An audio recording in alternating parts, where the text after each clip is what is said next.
Merci pour la question. Déjà là, il faut définir c'est quoi être béni selon Dieu. Parce que quand je prends les textes d'Apocalypse au chapitre 3, à l'église de Laodicée, la Bible dit, parce que tu dis, je suis riche, je me suis enrichi et je n'ai besoin de rien. Donc c'est une église, financièrement, était bénie, matériellement bénie. Mais maintenant, écoute la réponse du Seigneur. Il dit, parce que tu ne sais pas que tu es malheureux, misérable, pauvre, aveugle et nu. Maintenant, il dit, je te conseille d'acheter de moi l'or éprouvé par le feu, afin que tu deviennes riche. Or, nous savons que l'or éprouvé par le feu, ça nous parle de Jésus parce que l'or nous parle de la divinité. Le feu, c'est le jugement de Dieu. Donc, ça nous parle de Jésus. Donc, toute personne qui n'a pas Jésus, aux yeux de Dieu, il est pauvre, malheureux, misérable, aveugle et nu. Il dit que tu deviennes riche et de vêtements blancs, afin que tu sois vêtu et que la honte de ta nudité ne paraisse point, et un collier pour oindre tes yeux, afin que tu voies. Amen. Donc, la question, un chrétien dépourvu, qui manque le matériel. Quand on parle de matériel, on peut dire il manque la maison, il manque la voiture, il manque les yachts, il manque des avions, il manque ceci. Est-ce qu'il n'est pas béni aux yeux de Dieu? Loin de là.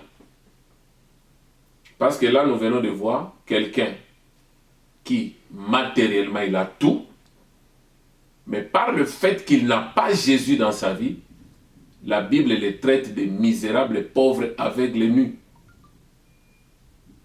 Mais maintenant, il y a une chose que nous devons savoir. Dans Matthieu, au chapitre 6, les versets 19 à 36, on nous parle de chercher premièrement le royaume de Dieu, sa justice. Mais le reste nous sera donné. La Bible parle aussi des mammons, l'amour de l'argent, la personnification de l'argent, de la richesse incertaine et injuste de ce monde. Donc nous devons beaucoup plus faire du royaume de Dieu notre priorité, mais les restes, quand on parle des restes, c'est tout ce qui est bénédiction matérielle, tout le matériel, là, ça viendra après. Dans Luc, au chapitre 16, Jésus nous a brossé une parabole de l'homme riche avec le pauvre Lazare. Mais quand ils étaient morts, Lazare était dans les seins d'Abraham, malgré que sur la terre, il a vécu misérablement, mais l'homme riche qui n'avait pas Jésus, il s'est retrouvé dans les séjours des morts en train de pleurer. Maintenant, si vous prenez 1 Timothée chapitre 6, les versets 7 à 12, la Bible dit, nous n'avons rien emporté dans ce monde, même les jours où nous mourrons, nous n'amènerons rien.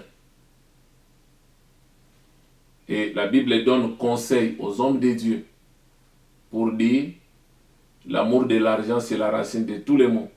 Quelques-uns, en étant possédés par l'amour de l'argent, la cupidité, ils se sont éloignés loin de la foi. Mais toi, homme de Dieu, fuis ces choses.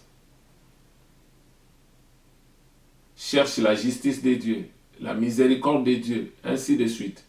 Donc cela revient à dire, c'est que Christ condamne, parce que Christ ne favorise pas la pauvreté. La Bible dit, dans Matthieu 6, si vous avez de quoi manger, de quoi vous vêtir, cela vous suffira.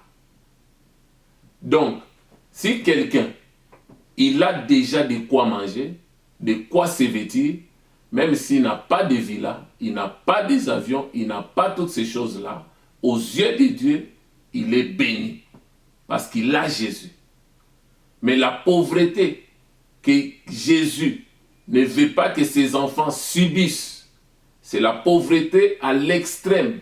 C'est-à-dire, tu arrives au niveau de manquer à manger, à boire, même à se vêtir.